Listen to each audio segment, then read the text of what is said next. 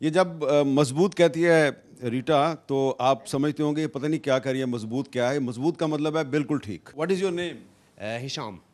And this is तरीक समा Yes. Unna. Sama ana kaman jaat.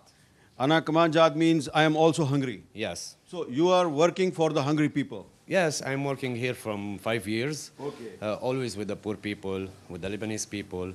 And in this situation here in Lebanon, we help too much people.